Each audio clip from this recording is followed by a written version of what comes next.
মহারাজ বৃন্দ এবং বরিষ্ঠ ভক্তদের কাছ থেকে শিল ভক্তিবিনোদ ঠাকুরের দিব্য লীলা কথা আমরা শ্রবণ করতে পারব।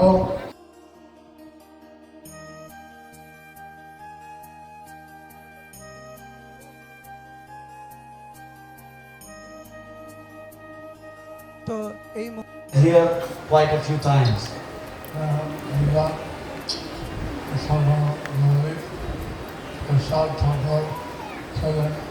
এবং তখন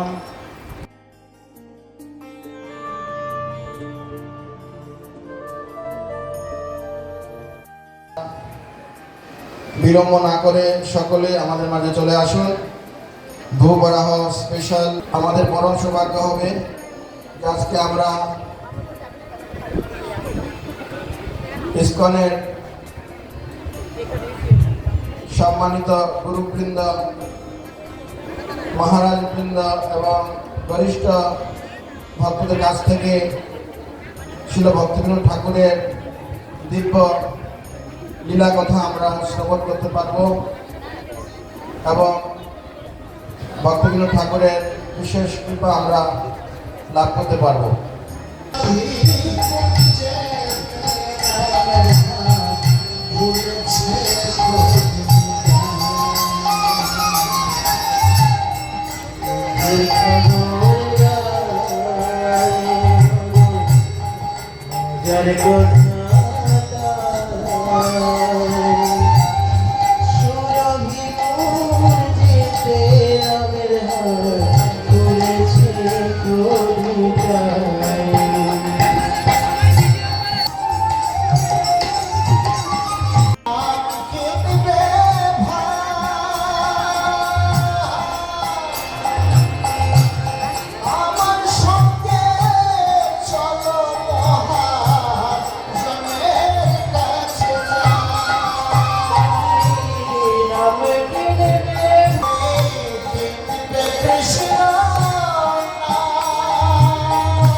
খুব সুন্দরভাবে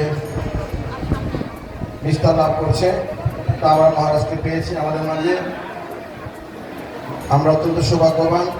আমরা 3 টাইমস হরিবোল বলে মহারাজকে ওয়েলকাম করবো।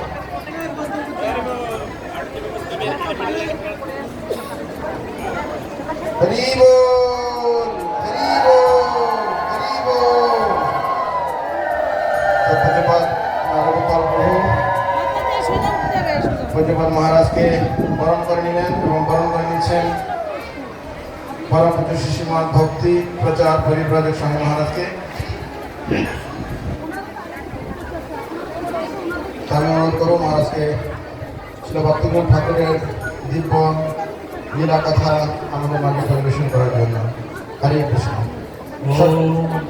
ভক্তিবিনোদ ঠাকুর মহাশয় 1838 খ্রিস্টাব্দে তিনি বীরনগর তুলা গ্রামে আবির্ভূত হলেন এবং বাল্যকাল তিনি এখানেই অতিবাহিত করেছেন এবং এখান থেকে তিনি বাল্যকালে পড়াশোনা শুরু করেছেন। তা আমাদের মাঝে পরম পূজ্য সুষমা ভক্তি বিজয় ভাগবত স্বামী মহারাজ কিছু স্পেশাল মেসেজ দেবেন, আপনারা দয়া করে সকলে শুনুন। হরে কৃষ্ণ। হরে কৃষ্ণ, সবাই জোরে হরে কৃষ্ণ। তো এই আজকের এই পবিত্র দিনে শ্রীল ভক্তিবিনোদ ঠাকুর মহাশয়ের জন্মস্থানে দাঁড়িয়ে এবং আজকে এখানে আসছেন পরম পূজা সুষমা গুরু মহারাজ। হরি বল। এতক্ষণ শুনলেন যে ভক্তিবিনোদ ঠাকুর তিনি বিভিন্ন গ্রন্থ অধ্যয়ন করে মহাপ্রভুর সেই প্রেম ধর্মের কথা জেনে প্রচার করতে চেয়েছিলেন। শ্রী ভক্তিবিনোদ ঠাকুর তার আগের জন্ম এবং পরের জন্মের মাঝখানে একটা ঘটনা ঘটে গেছে। তিনি যখন এই প্রচার কার্য শুরু করেছিলেন দেখেছিলেন এই বৈষ্ণব দ্বারা মহাপ্রভুর পরম্পরা অনেকটা 13টা অপসম্প্রদায়ের দ্বারা দূষিত হয়ে গেছে। তিনি জানতে চেয়েছিলেন। চৈতন্য মহাপ্রভুর জীবনী পর্ব চৈতন্য চরিতামৃত খুঁজছিলেন। তখনকার দিনে চৈতন্য চরিতামৃত সহজে পাওয়া যেত না। একটা কপি চৈতন্য চরিতামৃত পেতে তার কয়েক মাস লেগে গেছে এবং চৈতন্য চরিতামৃত পড়ে তিনি জানতে পারলেন যে নবদ্বীপ মধ্যে মায়াপুর নামে এক গ্রাম, যথায় জন্মিলেন চৈতন্য ভগবান মহারাজ। ভক্তি পুরুষোত্তম মহারাজ এই পশ্চিমবাংলার উনি গুরু মহারাজের একজন সত্য প্রতিনিধি, যার অনুপ্রেরণায় যার দিক নির্দেশনে এই বীরনগর প্রজেক্ট এগিয়ে যাবে। সেই সুষমা ভক্তি পুরুষোত্তম সেই মহারাজকে আমি অনুরোধ করছি কৃপা করে এসে আমাদেরকে একটু আশীর্বাদ করুন। নেবা তুমি নেবা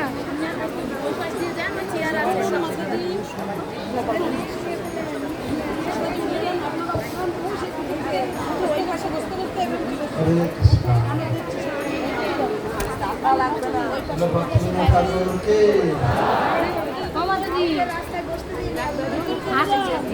3,000 টাকা এখন টাকা না দিলেও হবে। কেন উনি যাবে কেন? আপনি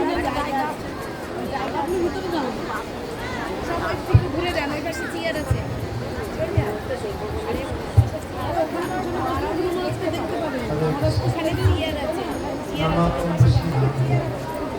नमस्ते सरस्वती देवे गौरवाणी प्रचारी विशेष धन्यवाद।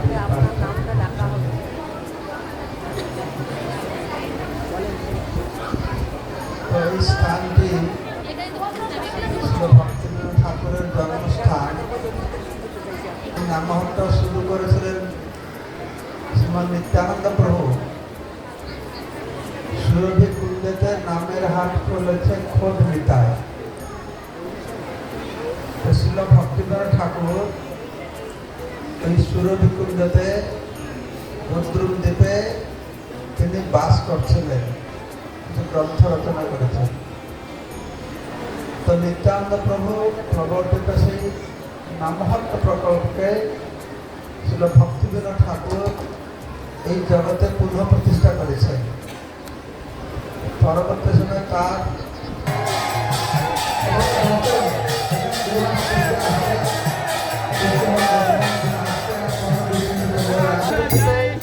গুরু মহারাজের উপস্থিত একটা চৈতন্য চরিতামৃত নিয়ে যাওয়া হয়েছে। চৈতন্য চরিতামৃত সম্পর্কে সুরা ভারতের মন্ত্র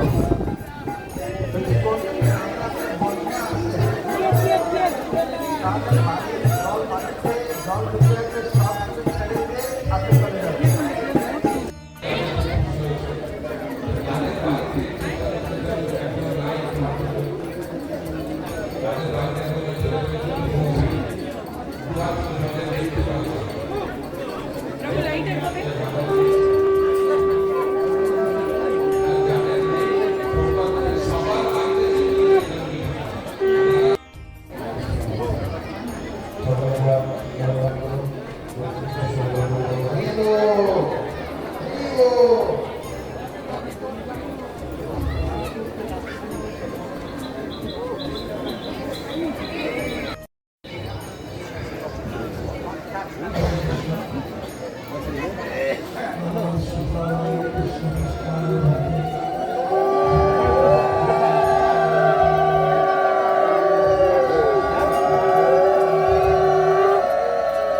এই মাত্র আসাম তোমারও চরণে ওই তো কি ভক্তি যাবে অনুক্ষণে। ভক্তিবিনোদ ঠাকুর কি বলছেন যে ওই তুমি ভক্তি, যে ভক্তির দ্বারা আমি শ্রী চৈতন্য মহাপ্রভুকে উপলব্ধি করতে পারবো। তো আপনারা ভাগ্যবান, কারণ এইখানে ভক্তিবিনোদ ঠাকুর সম্পর্কে। তো ইতিমধ্যেই পরম পূজ্য সুষমা জয় পতাকা স্বামী গুরু মহারাজ মঞ্চে উপস্থিত হয়েছেন। জয় পরম পূজ্য সুষমা জয় পতাকা স্বামী গুরু মহারাজ কি শ্রীল প্রভুপাদ কি শ্রীল ভক্তিবিনোদ ঠাকুর কি। তো গুরু মহারাজ এখন শ্রীল ভক্তিবিনোদ ঠাকুরের উদ্দেশ্যে আরতি নিবেদন করছেন এবং শিল প্রভুপাদের উদ্দেশ্যে আরতি এবং প্রসাদী মালা অর্পণ করছেন। তো সকলে আমরা একবার উচ্চস্বরে হরিনাম করব, সকলে দুহাত তুলুন এবং উচ্চস্বরে বলুন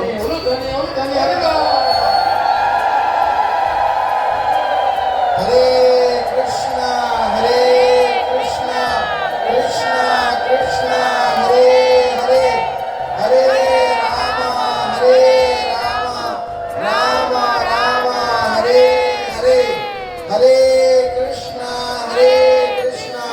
কৃষ্ণ কৃষ্ণ হরে হরে হরে রাম রাম রাম হরে হরে। প্রভুপাদ কি শিল প্রভুপাদ কি। হরে কৃষ্ণ। স্টেজের উপরে যে লাইটগুলো রয়েছে সেগুলো একটু কমিয়ে দিন, একটু ডিমা করে দিন। ইলেকট্রিক ডিপার্টমেন্টে যারা রয়েছেন গুরু মহারাজের চোখে লাগছে, স্টেজের উপরে যে লাইট আছে ওগুলোকে হালকা করে দিন। হরে কৃষ্ণ। হরে কৃষ্ণ। তো প্রথমেই সমস্ত ভক্তবৃন্দরা যারা এখানে উপস্থিত রয়েছেন তাদের উদ্দেশ্যে জানানো হচ্ছে যে আজকে যে আমরা এই বীরনগর ধাম ভক্তিবিনোদ ঠাকুরের আবির্ভাব স্থান, এখানে যে আমরা উপস্থিত হতে পেরেছি তার কারণ হচ্ছে আমাদের পরমানন্দ গুরুদেব শ্রী সময় জয় পতাকা স্বামী গুরু মহারাজ শিল প্রভুপাদের ইচ্ছা অনুসারে আমাদের পরমানন্দ গুরুদেব এই সব কিছু কার্যকরী করছেন। তো প্রথমেই আমি এই বীরনগর মিউনিসিপ্যালিটির চেয়ারম্যান শ্রীমান পার্থ কুমার চ্যাটার্জি মহাশয়কে অনুরোধ করছি এসে গুরু মহারাজকে সম্মান প্রদর্শন করে আমাদের সবার উদ্দেশ্যে গুরু মহারাজের সামনে উনি কিছু বলবেন। আসুন। হরি বল গৌরকানন্দে।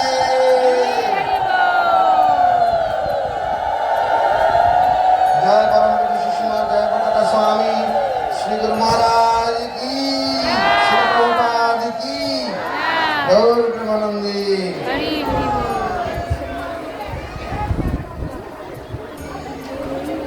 হরে কৃষ্ণ।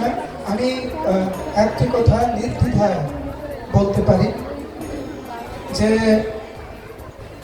ওনার কাছে পার্থ কুমার চ্যাটার্জি, যিনি বীরনগরের মিউনিসিপ্যালিটির চেয়ারম্যান, যখনই আমরা ওনার কাছে গিয়েছি বিভিন্নভাবে সাহায্যের জন্য, উনি অত্যন্ত আনন্দিত চিত্তে উনি আমাদেরকে সাহায্য করেছেন।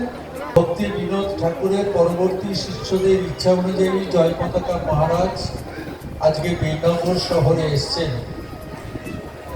ইসকনের একটা মন্দিরের ভিত্তি স্থাপন করার জন্য। আমরা বীরনগরবাসীর তরফ থেকে প্রথমেই তাকে আমরা নত মস্তকে আমরা তাকে প্রণাম জানাই।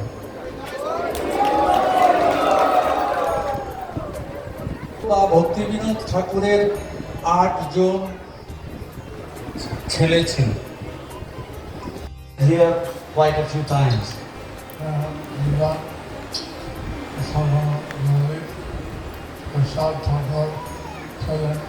এবং তখন ললিত প্রসাদ ঠাকুর ছিলেন, and at that time Lalit Prasad Thakur was present.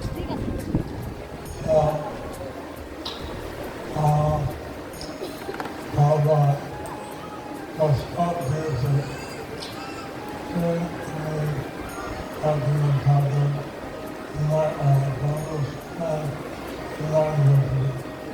তো শিল প্রভুপাদ প্রস্তাব দিয়েছিলেন ওনাকে যে উনি ভক্তিবিনোদ ঠাকুরের জন্মস্থানের উন্নয়ন করতে পারেন।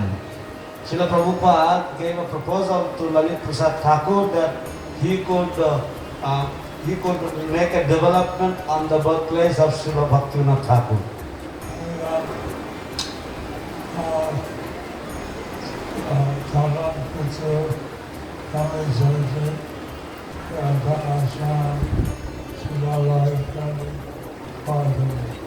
এবং তখন একটা আশ্রম এবং শিবালয় জমি চেয়েছিলেন শিবালয় তৈরি করার জন্য, and he asked for making some land to make an ashram and a shivalaya and shikhalaya, for an educational institution.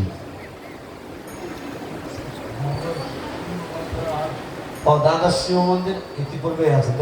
There are 12 Shiva temples already existing here.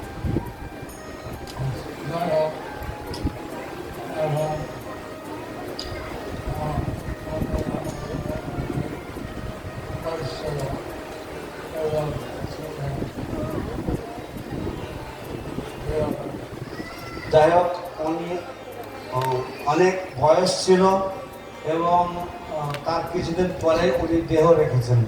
Anyhow, he was very aged, he was very old, and after a short while he left his body.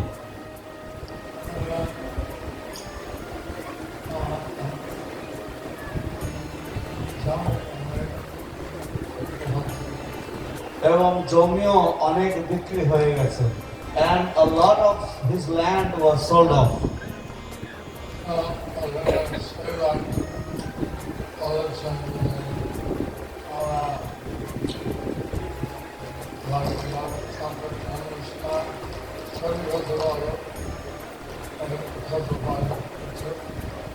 তো ওখানকার যে সেবায় তারা বলেছেন যে আপনারা ভক্তিবিনোদ ঠাকুরের যে জন্মস্থান সেখানের কিছু উন্নয়ন আপনারা করতে পারেন। The Sevites at the Bhaktivinoda Thakur birthplace, they said you can do some development work at the birth site of Bhaktivinoda Thakur.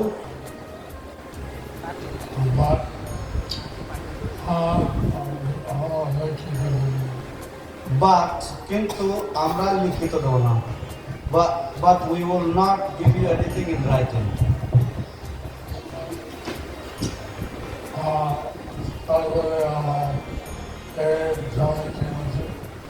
তো তারপরে আমরা এই জমি কিনেছি। Then we purchased this land there.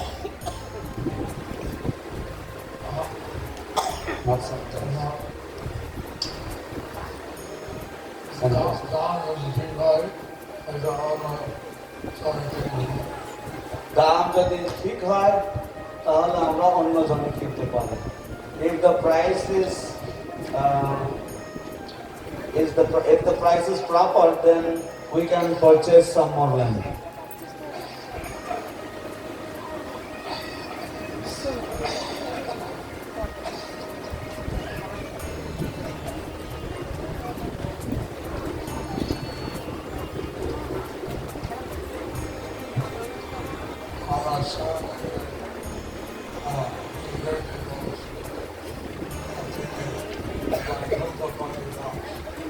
আপনাদের সামনে যে ইংরেজি বলছিলেন তিনি বৈকুণ্ঠপতি দাস।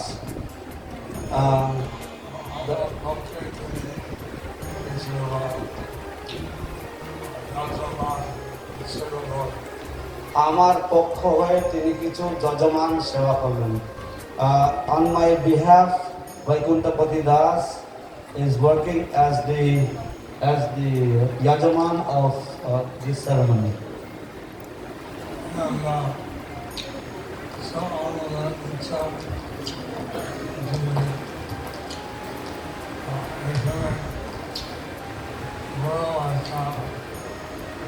প্রতিষ্ঠা হবে।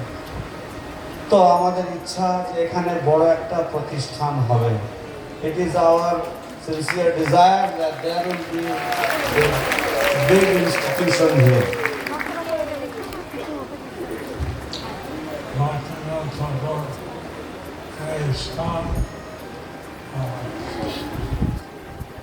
আজকে আমাদের জগতে ভক্তিনাথ ঠাকুর এই স্থানে এসেছেন, অবতীর্ণ হয়েছেন পারমার্থিক জগৎ থেকে। ছিল ভক্তিনাথ ঠাকুর appeared in this place from the spiritual world. এবং সভা শ্রী চৈতন্য মহাপ্রভু তার বন্ধুগণ কিছুটা উত্তর এবং তখন শ্রী চৈতন্য মহাপ্রভুর তার আন্দোলন কিছুটা লুপ্ত হয়ে গেছিল। এখন আমাদের পরমারাধ্য গুরুদেব এবং বীরনগরের মিউনিসিপ্যালিটির চেয়ারম্যান এবং সন্ন্যাসী বৃন্দরা, প্রভুপাদের শিষ্যরা, ওনারা এখানে এসে আমাদের যে শিলান্যাস ওনারা উন্মুক্ত করবেন। Hare Krishna, now the municipality chairman and our beloved spiritual master and the disciples of Srila Prabhupada and the sannyasis, they will all do the Shilanyas ceremony. Gourchandra মহারাজ গুরু মহারাজ থেকে ভক্তি শাস্ত্রী সার্টিফিকেট স্পর্শ করে নিয়েছেন, আপনাদের স্কুল সেন্টারে উপস্থিত আছে রাধাগোবিন্দ ভক্তি শাস্ত্রী কৃষ্ণ পাদায় কৃষ্ণ কৃষ্ণায় ভূতলে শ্রীমতে ভক্তি বেদান্ত স্বামী তিলানে নমস্তে সারস্বতী দেবে গৌরবাণী প্রচারিণে निर्विशेष शून्यवादी पाश्चात्य देशतारिणे नमो नमो भक्ति विनोदाय सच्चिदानंद नामिने गौर शक्ति स्वरूपाय तारपरे रूपानुगवरायते ऐसा पुष्पांजलि भक्तिनाथ ठाकुर की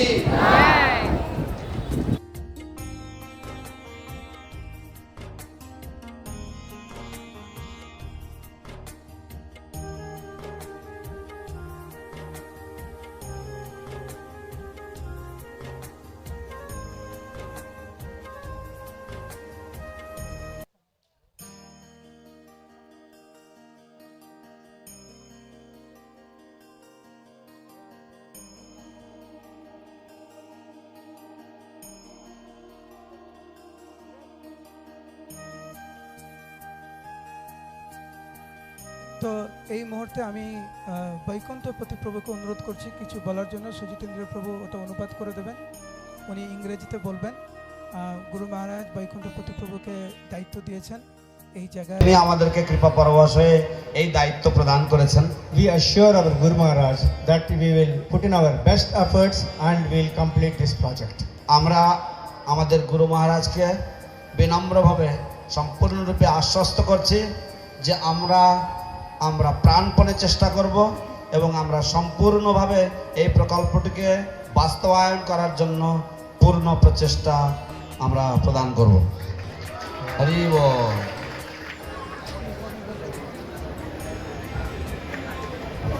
श्रीला जयप्रताप स्वामी गुरु महाराज की। হরে কৃষ্ণ। অনেক চেয়ার ফাঁকা রয়েছে, আপনারা অনেকে এই গরমের মধ্যে কষ্ট করে দাঁড়িয়ে আনন্দ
এত পবিত্র যে মহাপ্রভু স্বয়ং তার গুরুদেবের যে আবির্ভাব ভূমির মাটি নিয়ে তিনি সন্ন্যাস যাত্রা গমন করেছিলেন। ঠিক এরকম আমাদের আচার্যদের অন্যতম সচ্চিদানন্দ ছিল ভক্তিবিনোদ ঠাকুরের এই আবির্ভাব ভূমি, এটা অত্যন্ত পবিত্র। আর সেই ভূমিতে আপনারা বসবাস করছেন। স্থান তিনি এরকম চিন্তা করতে করতে একদিন দেখছেন এক জায়গা থেকে জ্যোতি বেরোচ্ছে। তখন তিনি খুঁজতে খুঁজতে সেই জায়গায় গেলেন, তো গিয়ে দেখলেন শুধু তুলসী বাগান। ওখানে চারিদিকে মুসলমানেরা বাস করতেন। জিজ্ঞাসা করলেন, তোমরা তো মুসলমান, আর এটা মনে হচ্ছে তোমাদের জমি, তাহলে এখানে কেন এত তুলসী গাছ? তো বলছে, দেখুন আমরা যাই বলি এখানে শুধু তুলসী গাছ, আর অন্য কিছু হয় না। হ্যাঁ, তো তখন তিনি তার শিক্ষাগুরু জগন্নাথ দাস বাবাজির কাছে গেলেন। এই জগন্নাথ দাস বাবাজি তিনি যে গমনাগমন করতেন কোথায়ও ঝুড়িতে করে, তার একজন সেবক ছিল বিহারী কৃষ্ণ। এই বিহারী কৃষ্ণ ঝুড়িতে করে তাকে বিভিন্ন জায়গায় নিয়ে যেতেন। তো মহাপ্রভুর এই আবির্ভাব স্থল এটা সঠিক কিনা নির্ণয় করার জন্য সচ্চিদানন্দ ছিল ভক্তিবিনোদ ঠাকুর জগন্নাথ দাস বাবাজিকে ওই বিহারী কৃষ্ণর মাধ্যমে ঝুড়িতে করে নিয়ে আসলেন। আর যখন সেই জায়গাতে এসে উপস্থিত হলেন, ওই ঝুড়ি থেকে নেমে লাফ দিয়ে জগন্নাথ দাস বাবাজি নাচতে শুরু করলেন আর বলতে লাগলেন, এইটাই আমার প্রভুর জন্মস্থান, এইটাই আমার প্রভুর জন্মস্থান, এইটাই আমার প্রভুর জন্মস্থান। এইভাবে সচ্চিদানন্দ ছিল ভক্তিবিনোদ ঠাকুর তিনি বিভিন্ন আচার্যদের মাধ্যমে যে মহাপ্রভুর যে লীলাভূমি এই নবদ্বীপ ধাম তিনি পুনর্প্রকাশ করলেন, যা আমরা সারা পৃথিবীর মানুষ এই নবদ্বীপ ধাম পরিক্রমার মাধ্যমে মহাপ্রভুর বিভিন্ন লীলাস্থলী এবং মহাপ্রভুর পার্শ্বদের লীলাস্থলী আমরা দর্শন করতে পারি। এই হচ্ছে সচ্চিদানন্দ ছিল ভক্তিবিনোদ ঠাকুর। তো ভক্তিবিনোদ ঠাকুর তাকে বলা হয় ঝাড়ুদা। আপনারা এই 2 দিনের মধ্যে শ্রবণ করেছেন যে আমাদের এই যে মহাপ্রভু অনুমোদিত 4টা বৈষ্ণব সম্প্রদায়, ব্রহ্ম, মাধ্য গৌরীয় সম্প্রদায়, শ্রী সম্প্রদায়, রুদ্র সম্প্রদায়, কুমার সম্প্রদায়। আর মহাপ্রভু তিনি উল্লেখ করেছেন, চারি সম্প্রদায় বিহীনাস্য মন্ত্র নিষ্ফল। এই 4টা সম্প্রদায় বিহীন যদি কেউ দীক্ষা মন্ত্র গ্রহণ করবেন তার সেই মন্ত্র নিষ্ফল। তো মহাপ্রভু এবং নিত্যানন্দ প্রভু এই জগৎ থেকে অপ্রকটের পরে আপনারা শুনেছেন যে মহাপ্রভুর নির্দেশে নিত্যানন্দ প্রভু তিনি নামহাট্টা খুললেন আমাদের মতো পতিত জীবদের জড়বন্ধন থেকে মুক্ত করে ভগবত ধামে নিয়ে যাওয়ার জন্য। নদিয়া গদ্রুমে নিত্যানন্দ মহাজন পাতিয়াছে নামহট্ট জীবেরও কারণ। নামহট্ট মানে নামের হাট, নাম মানে দিব্য নাম। হরে কৃষ্ণ কৃষ্ণ কৃষ্ণ হরে হরে, হরে রাম রাম রাম হরে হরে। একদিকে এই যে কলিযুগের যুগধর্ম হরিনাম, মহাপ্রভু তিনি উল্লেখ করলেন সাধু সঙ্গে কৃষ্ণ নাম, এই মাত্র চাই, সংসার জীবিতে আর কোনো বস্তু নেই। কেউ যদি জন্ম মৃত্যু জনবাধিরূপ যে সংসার চক্র জয়লাভ করতে চাই, তাহলে সাধুর সঙ্গে হরিনাম করতে হবে। অন্য কোনো পন্থায় আমরা এই চক্র থেকে মুক্ত হতে পারি না। আর দ্বিতীয় হচ্ছে,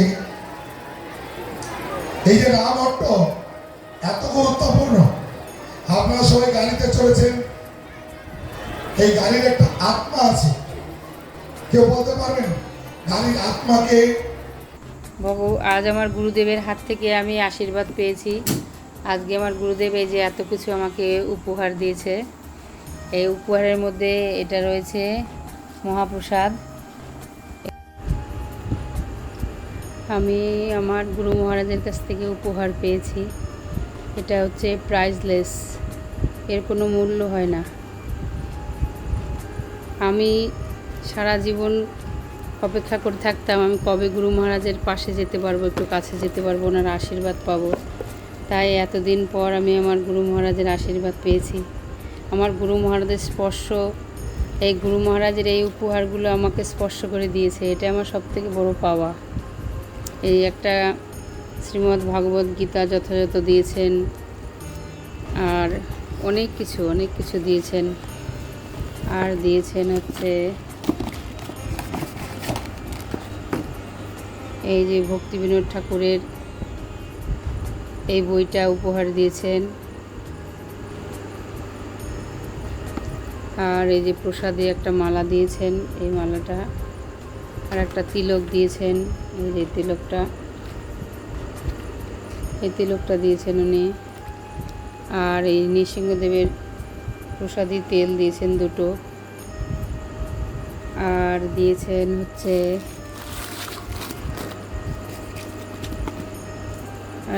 এখানে একটা আছে ধূপকাঠি, একটা ধূপকাঠি, এখানে একটা ধূপকাঠি,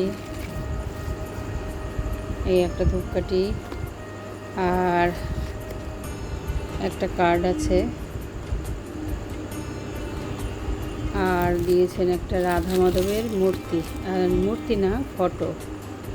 রাধা মাধবের খুব সুন্দর একটা ফটো। আমি যতদিন বেঁচে থাকবো এগুলো আমি আগলে রেখে দেব। আমার গুরুদেবের আশীর্বাদ, এর কোনো মূল্য হয় না, কোনো মূল্য না। আমার গুরু মহারাজ নিজে তার হাতে স্পর্শ করে আমাকে এই উপহারগুলো দিয়েছেন। এই উপহারটা শুধু আমার না, এই উপহারটা প্রাপ্য আমার প্রভুর, আমার হাজব্যান্ডের। কারণ এই উপহারটা পাওয়ার যোগ্য শুধু উনি, আমি না। তাই উনি গুরু মহারাজের কাছে যেতে চাননি, জানি না কেন যেতে চাননি। লজ্জা পেয়ে নাকি কিসের জন্য যেতে পারেনি, সংকোচ করছিলেন, যেতে পারেনি গুরু মহারাজের কাছে। আমি চাইছিলাম ও গুরু মহারাজের হাত থেকেই উপহারটা নিয়ে গুরু মহারাজের আশীর্বাদ প্রাপ্ত হোক, কিন্তু ও কিছুতেই গেল না। কতবার বললাম যাওয়ার জন্য, কিছুতেই গেল না। বাধ্য হয়ে আমাকে যেতে হলো।